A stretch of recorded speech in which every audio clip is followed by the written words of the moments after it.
길잡이 노릇을 했습니다. 그래서 믿기가 어려웠을 것이고, 또 여러 통과해가는 번주들은 임진왜란 당시에 일본군 장수들이었습니다. 수연사가 해로와 육로를 거쳐 에도에 입성하는 데는 꼬박 4개월이 걸렸다. 수연사는 도요토미를 대신해 들어선 도쿠가와 막부를 만나야 했다. 임란 후 양국의 고위 관료가 처음으로 만나는 자리. 수연사는 그 자리에서 조선 국서를 전달했다.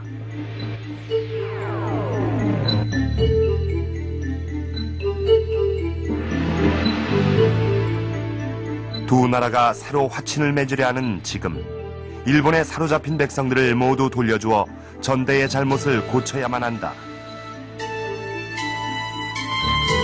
속히 명령을 내려 포로들을 소환하게 할 것이며 한 사람도 빠뜨리지 않아야 앞으로의 두 나라 교제가 순조롭게 진행될 것이다. 국설받은 도쿠가와 히데타다는 곧 전국에 포로 소환 명령을 내린다. 하지만 그것은 표면적인 제스처일 뿐이었다. 수연사가 에도를 떠나 요도가와에서 배로 옮겨 타려 할 때였다. 갈대숲에 숨어있던 조선인 포로들이 수연사를 보고 하나둘 뛰쳐나오기 시작했다. 나는 조선인이오라고 소리치며 달려온 이들은 모두 일본인들이 놔주질 않아 도망쳐왔다고 호소했다. 수연사는 그들을 모두 배에 태우고 다음 행선지로 향했다. 하지만 어딜 가나 일본인의 감시의 눈을 피해 수연사 일행 속으로 달려들어오는 조선인들이 속출했다. もう朝鮮の人たちが家臣を通じて商人を通じてもういろんなところに散らばっている。そういう人たちを探し出してきて、そして集めて通信使に渡すということはまず大変な作業だと思うんです。ですからそういうことをもうやりたがらないということがまずあったでしょうね。それから返すということになった場合、お金で売られていった人たちはその保証を要求されたら困るでしょう。そういうこともあって協力的でなかったのではないかと思います。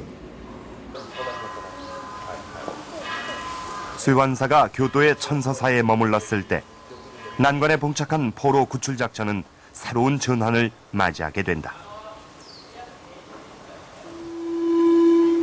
일본의 끝자락이던 사츠마란 곳에서부터 수연사를 찾아왔던 은진의 선비 김진생. 그는 아내와 아이들을 버려둔 채 수연사를 만나기 위해 죽음을 무릅쓰고 2달 동안 먼 바다를 건너왔다고 했다.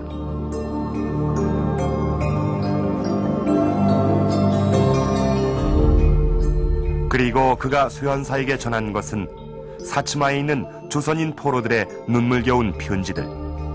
모두 귀국을 간절히 희망하고 있지만 일본인들이 놔주질 않는다는 하소연이었다.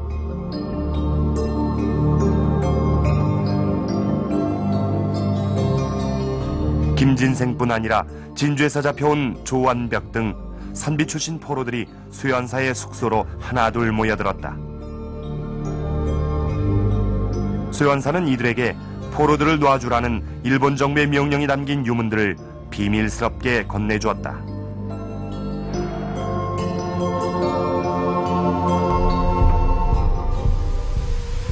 선비들로 하여금 유문을 가지고 자신들이 몸담고 있는 지역으로 가 포로 소환을 위해 노력하게 했던 것이다. 조선시대의 상위 그룹에 속했던 선비들은 그들이 이끌어가고 있는 나라가 침략을 받았고, 그리고 우매한 백성들이 그들의 잘못으로 인해서 일본에 붙잡혀갔기 때문에 그들을 다시 귀국시켜야만 하고, 그리고 애민정신이라고 하는 그러한 측면에서의 지식인적 고뇌들이 상당수 내재되어 있었던 것으로 보여집니다. 에도를 떠나 교토와 오사카를 거쳐 시모노세키에 도착한 수연사는 귀국하기 전 마지막 특단의 조치를 내린다. 수연사의 주 루트에서 벗어난 외곽 지역과 포로들이 여전히 많이 남아있다는 지역으로 분견대를 파견한 것이다. 분견대는 각 지역에서 포로들을 데리고 일제히 대마도로 합류해왔다.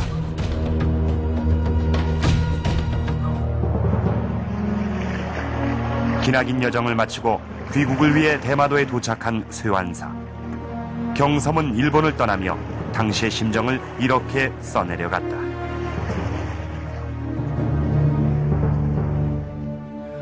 포로의 몸으로 일본 각지에 흩어져 있는 자가 그 수를 헤아릴 수 없다. 그러나 일본인 주인들이 앞을 다투어 서로 숨기려 하니 도저히 어찌할 수가 없다. 지금 쇠안에 오는 수가 9마리 소 가운데 겨우 11개 뽑은 정도도 못 되니 어찌 통탄하지 않을 수 있겠는가. 함께 돌아가는 포로를 점검해보니 남녀를 합쳐 겨우 1,418명에 불과했다.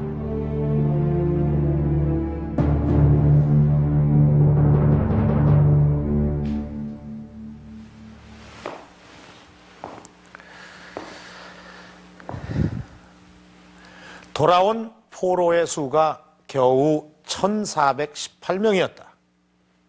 물론 이 경섬이 한탄했던 것처럼 일본에 남은 포로의 수에 비한다면 일본에서 데려온 수는 턱없이 적었습니다.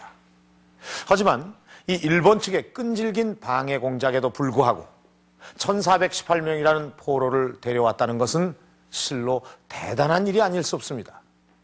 또한 이 돌아오지 못한 포로들의 경우에라도 이 쇠환사의 활동이 있었기에 일본에서나마 살아있다는 이 귀한 소식이 고향의 가족들에게 전해질 수 있었던 것입니다. 바로 여대남의 경우가 그랬죠. 그리고 이 아들의 생사를 확인한 아버지가 이 일본에 있는 여대남에게 이 편지를 보낼 수 있었던 것도 이 쇠환사의 일본 방문이 있었기에 가능한 일이었습니다. 자, 아버지가 1622년에 보낸 이 두 번째 편지를 한번 보겠습니다.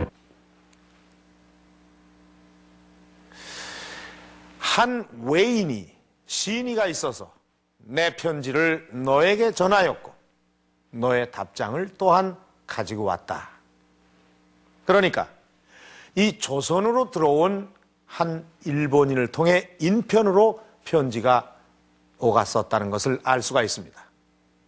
1607년 이 쇠환사의 활동으로 그동안 두절됐던 국교가 재개되며 인편으로나마 편지가 오갈 수 있었던 것이죠. 이 의미 있는 쇠환사의 활동은 1607년 한 번만으로 끝난 것은 아닙니다. 이후 조선 정부는 1625년까지 두 번이나 더 이 회답 겸 쇠환사라는 이름으로 사절단을 파견했습니다. 정부는 30년 동안이나 이 포로들을 구출해내기 위해서 무던히 애를 썼던 것입니다. 그러나 이 돌아온 포로의 수는 모두 6천여 명에 불과했습니다. 여대남의 경우도 이 길에서 쇠환사를 만났지만 그는 결국 고향으로 돌아오지 못했습니다. 그는 왜 고향으로 돌아오지 못한 걸까요? 자신이 살아있다는 소식조차 전하지 못한 채 28년 동안 일본 본묘사에서 매일 고국을 그리워했던 여대남.